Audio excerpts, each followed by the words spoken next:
I've been a groundskeeper at Riverside Memorial Gardens in Baton Rouge for 11 years. Started right out of high school. Needed a job. Liked working outdoors.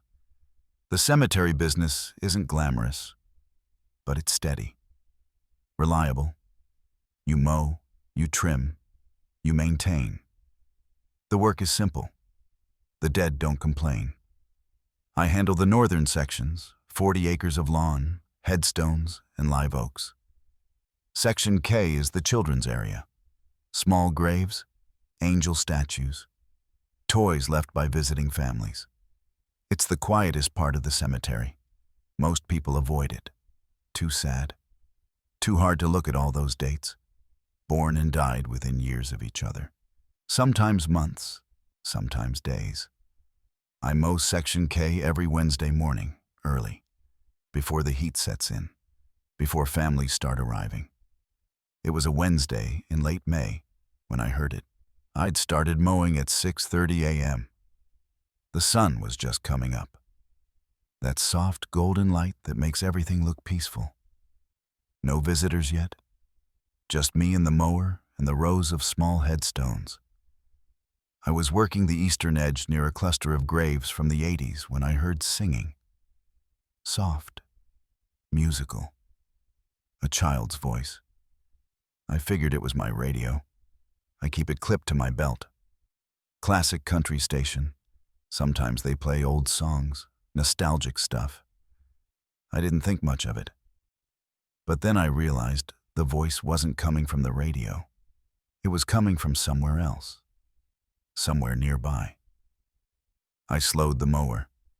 The engine noise decreased. The singing got clearer. A lullaby. Simple melody. No words, just humming.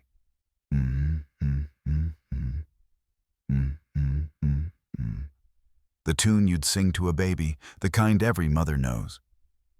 I stopped the mower completely. Turned off the engine. The cemetery went silent, except for birds and that soft humming. It was coming from the ground, from one of the graves. I stood there, listening. The humming continued, gentle, rhythmic, a child's voice, maybe 4 or 5 years old. That high, sweet pitch that sounds almost like music itself.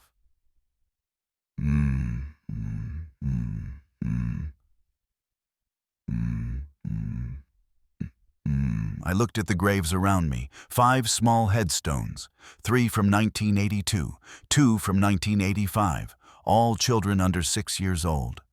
The humming was coming from the one directly in front of me, a pink granite headstone, heart-shaped, with a carved angel on top. Emily Rose Fontenot, January 12, 1981, August 3, 1985. Our little angel. 4 years old when she died. The grave was decorated with a small teddy bear, faded plastic flowers, a pinwheel that spun slowly in the morning breeze. And from beneath that grave, from the earth itself, came that lullaby. I backed away. My heart was pounding. I looked around. Maybe someone was playing a prank. Maybe there was a speaker hidden somewhere. Maybe. But Section K was empty. No visitors, no other workers. Just me and the graves and that impossible singing. I turned to my radio, turned it off completely, pulled out the batteries. Silence. The humming continued. I grabbed my phone, pulled up the audio recorder, hit record, held it toward the grave. The humming stopped. Complete silence. Just birds, just wind, just the normal sounds of a cemetery morning.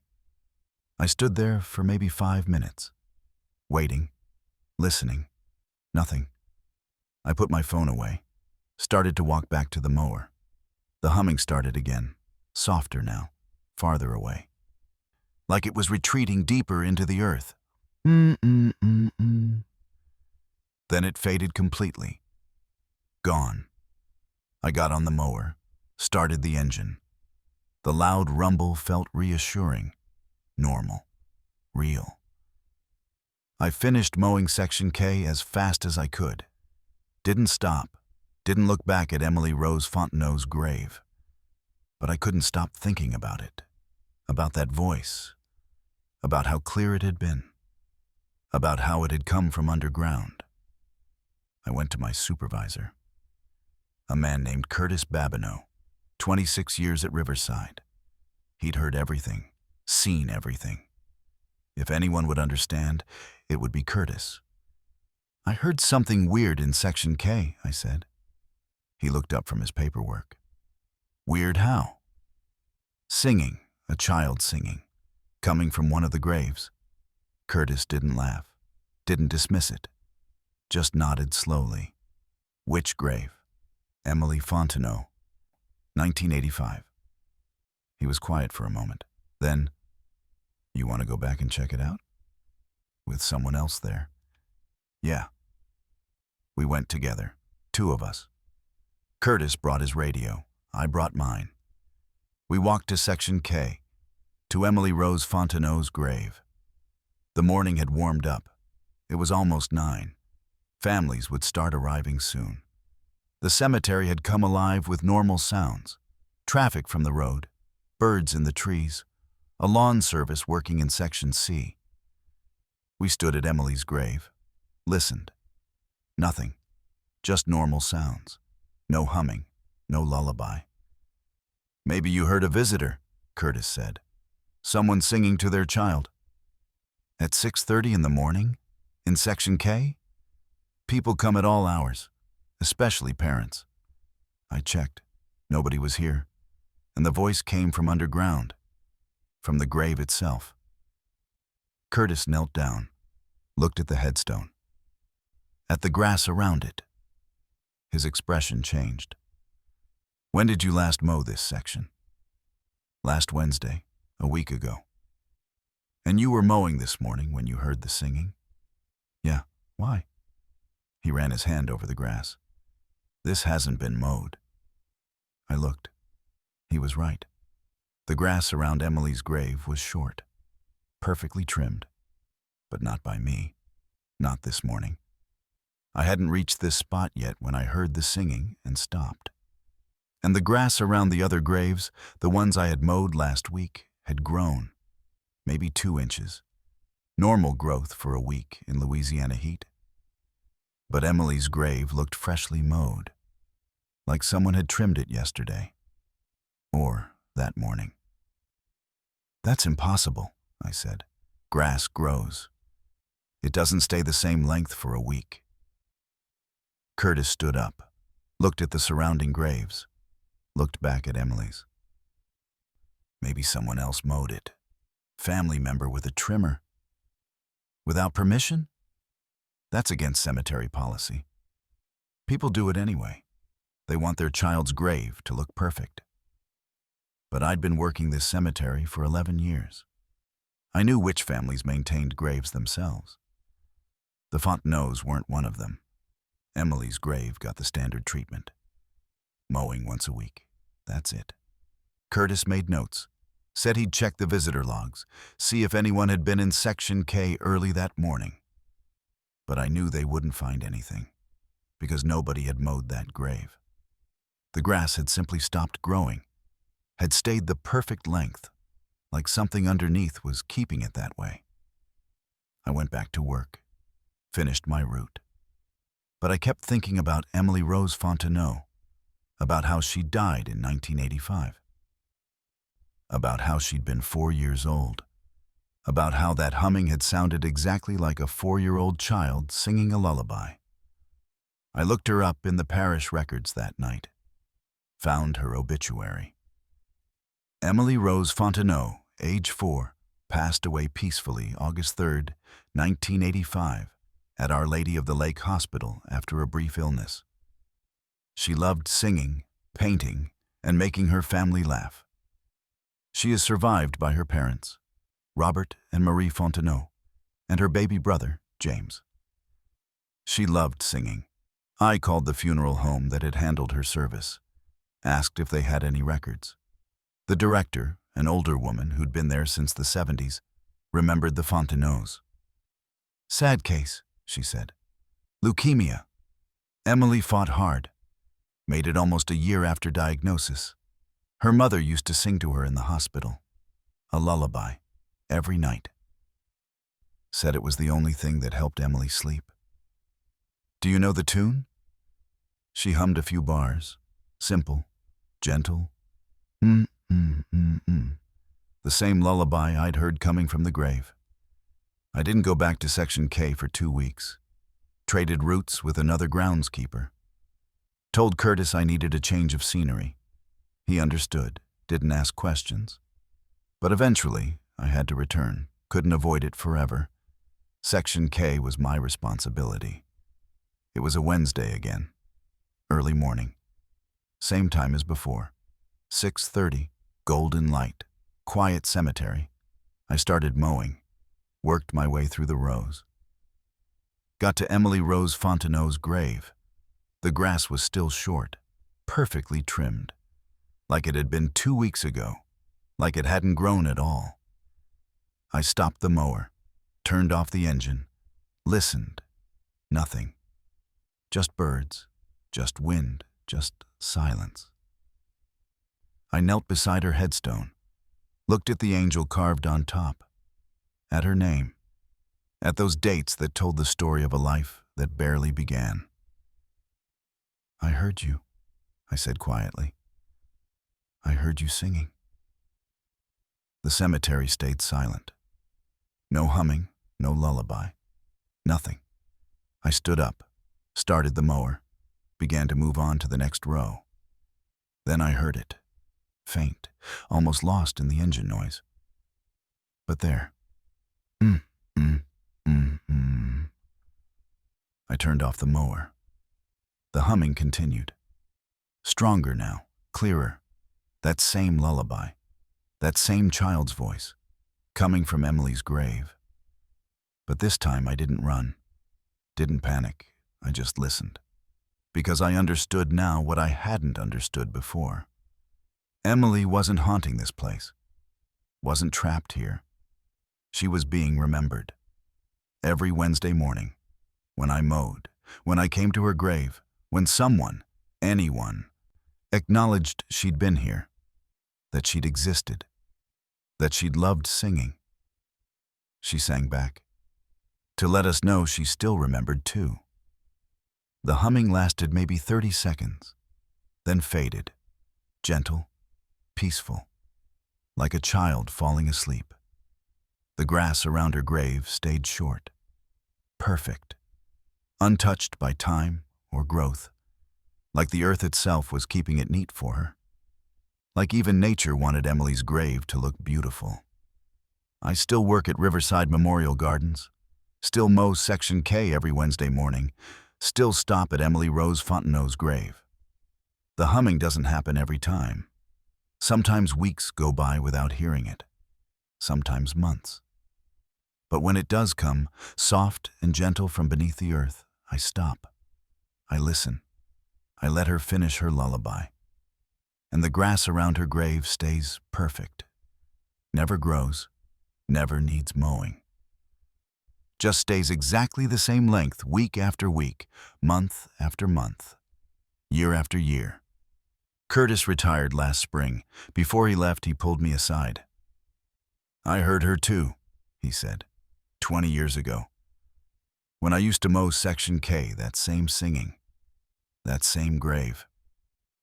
Why didn't you tell me? Because some things you have to hear for yourself. Some things you have to understand on your own. What is it? Why does she sing? Curtis smiled, sad but peaceful. Her mother sang to her every night in the hospital. For a year. Through all the treatments, all the pain, that lullaby was the last thing Emily heard before she died. Her mother was singing it when she took her last breath. So she's repeating it? Stuck in that moment? No. Curtis shook his head. She's singing it back. She's letting her mother know she still hears it. that she's still listening, that she remembers. Her mother visits every Wednesday morning, early, before most people arrive. She sits at Emily's grave for a few minutes. Doesn't bring flowers, doesn't bring toys, just sits, quiet, remembering.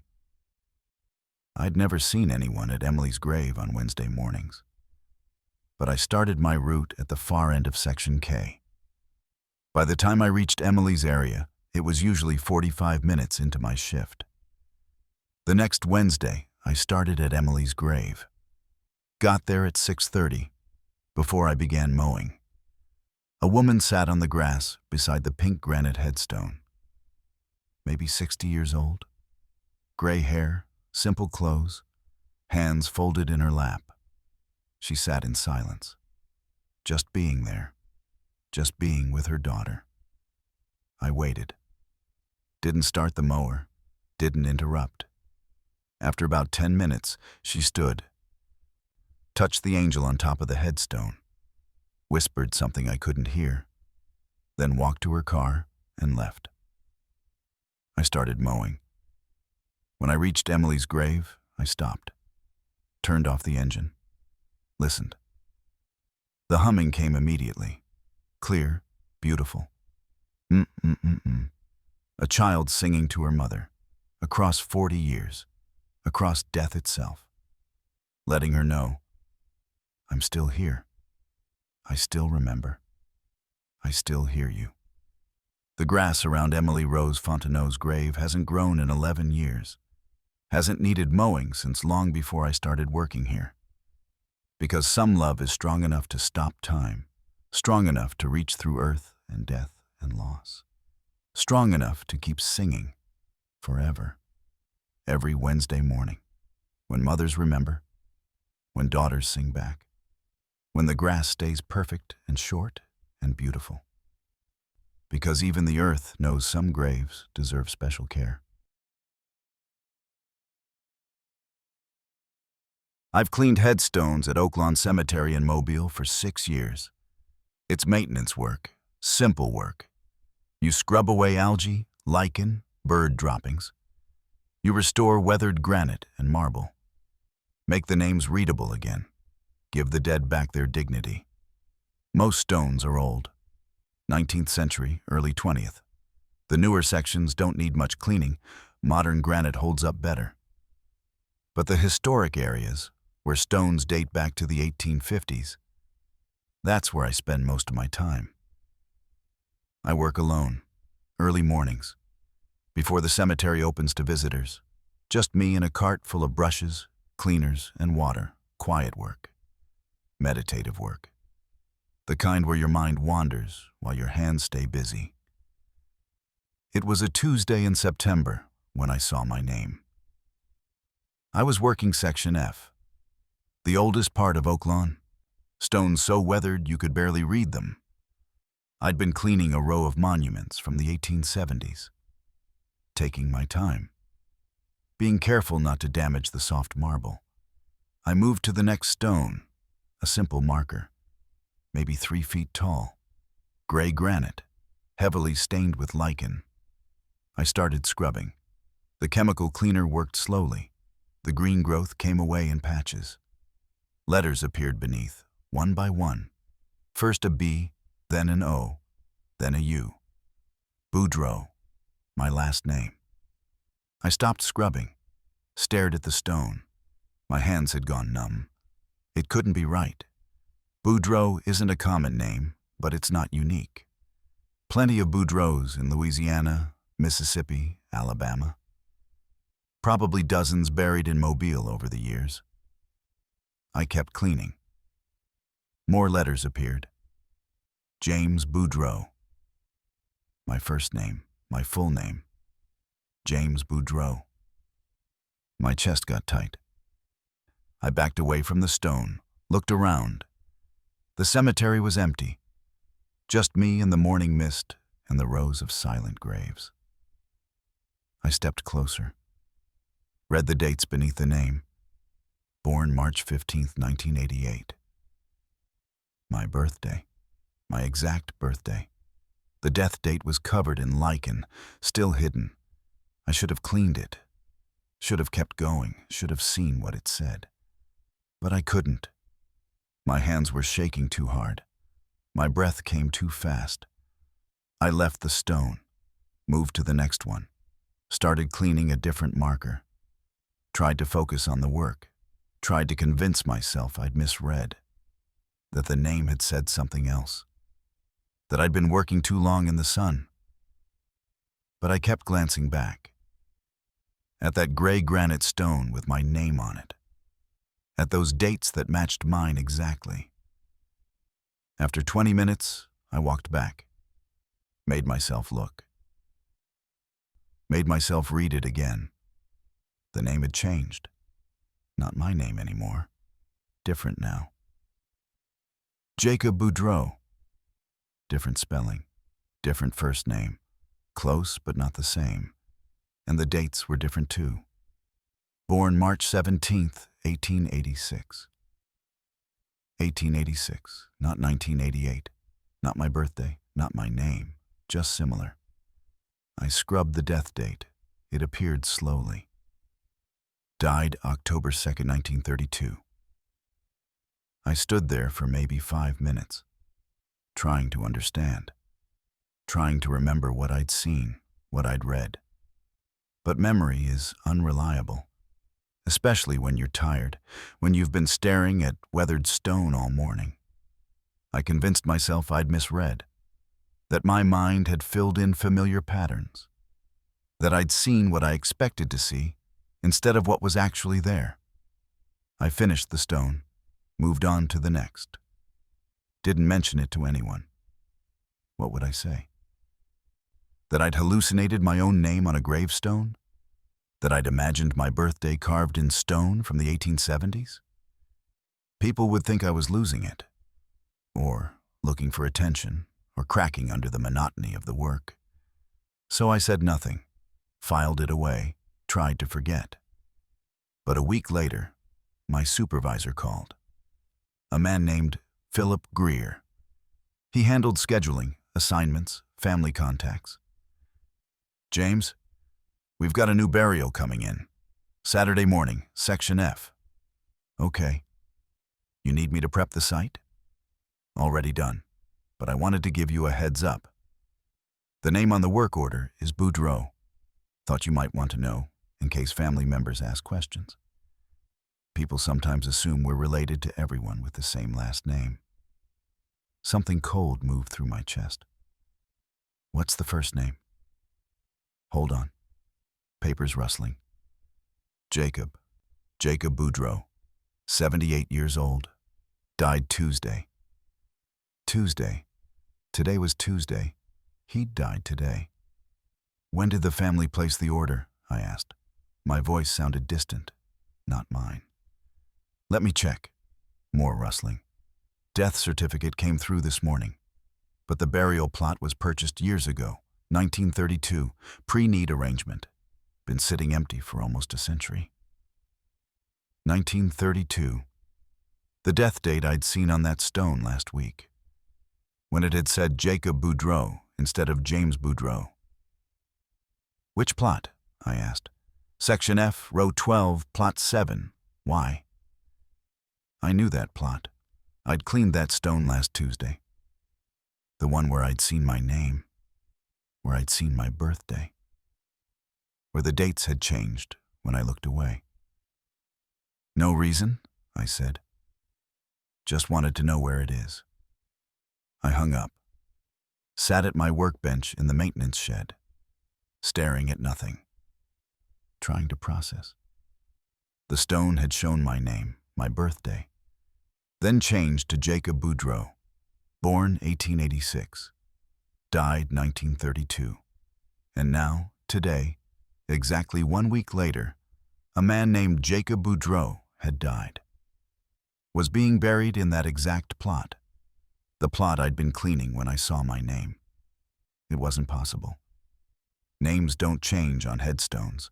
Stone doesn't rewrite itself. Future burials don't announce themselves by temporarily showing the wrong name. But I'd seen it. I knew what I'd read. James Boudreau, born March 15th, 1988. My name, my birthday. And now Jacob Boudreau was dead. Being buried in that plot, 1 week after I'd seen his name appear on the stone.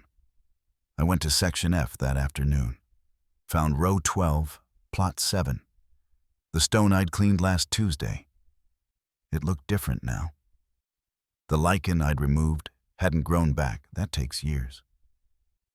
But the stone itself looked newer, cleaner, like it had been recently carved. The name was clear, sharp. Jacob Boudreau, born March 17th, 1886. Died October 2nd, 1932. But underneath, in smaller letters, was something I hadn't noticed before. Something I'd missed in my panic last week. Awaiting his rest. Awaiting his rest, like the stone had been waiting. Like it knew someone was coming. Like it had been ready for 92 years for Jacob Boudreau to finally arrive. The burial happened Saturday morning. I wasn't assigned to work it. But I came anyway. Stood at a distance. Watched the family gather. Small service. Maybe 15 people. An elderly woman who must have been his wife. Some younger people. Grandchildren, maybe. The casket was lowered. The family left. The burial crew filled the grave. I waited until everyone was gone. Then walked to the fresh grave. The dirt was still loose. Dark. Wet from overnight rain. I knelt beside it. Looked at the headstone. At Jacob Boudreau's name. At his dates. And I wondered, had that stone shown me my name because I was meant to see it? Because I needed to know Jacob was coming? Because something about cleaning that stone, reading those dates, made his death possible? Or had it shown me my name first, James Boudreau, born 1988, and then changed because I wasn't meant to be buried there yet? Because seeing my own name on a gravestone had somehow altered something, shifted something? I started researching, spent hours in the cemetery archives, looking for other Boudreaux, other Boudreau variations. Found 12, all buried in Oaklawn over the past 160 years. But none named James. None born in 1988. None with dates that matched mine. Which meant that stone hadn't been showing me someone else's grave. It had been showing me mine, my future grave. My death date, which I hadn't seen, which I'd been too afraid to clean, which had stayed hidden under lichen. Until it changed, until Jacob Boudreau's name replaced mine. Until his death date, October 2nd, 1932, appeared where mine should have been. I went back to Section F every day that week, checked the stone, looked for changes, waited to see if my name would appear again. It never did. Jacob Boudreau's name stayed constant, his dates unchanged. The stone looked like it had been carved 92 years ago and freshly installed at the same time. Weathered but sharp, old but new. My supervisor asked if I was okay, said I looked tired, said maybe I needed a break from the cemetery where too much time alone with the dead isn't healthy. I told him I was fine, just wanted to make sure the new burial was settling properly. That the grave was stable, professional concern, nothing more. But I kept going back, kept checking, because I needed to understand. 2 weeks after Jacob's burial, I was cleaning stones in Section F again, same area, same row. I'd worked my way down to plot 9, 2 graves away from Jacob Boudreau. I started scrubbing. The cleaner worked quickly on this one. Newer granite, less weathered.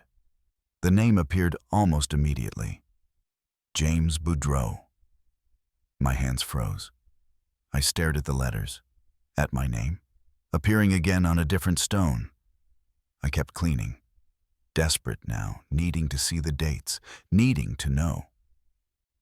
Born March 15, 1988. My birthday. My exact birthday. On a different stone, in a different plot. I scrubbed the death date. The lichen came away slowly, one number at a time.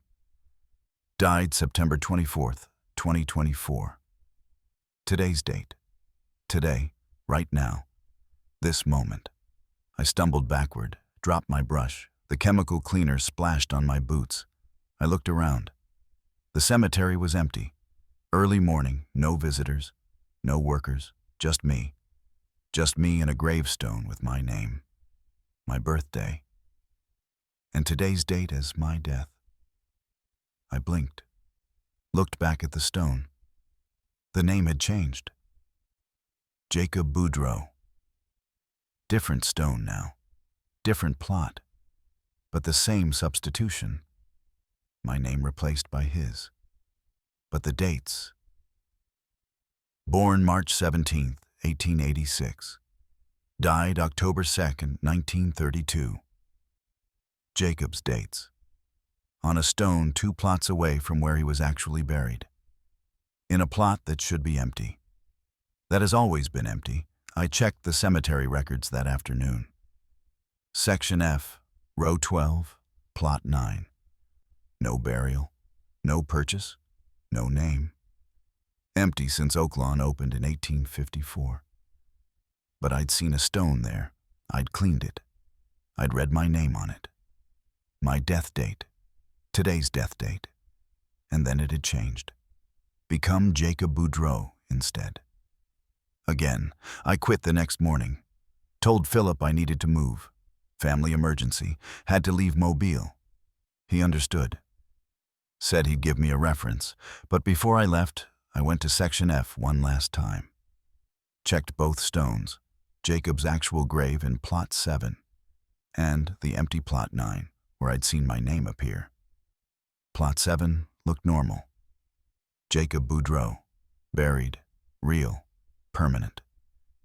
Plot 9 was empty, just grass, no stone, no marker, nothing, like it had never been there. Like I'd imagined the whole thing. But I know what I saw.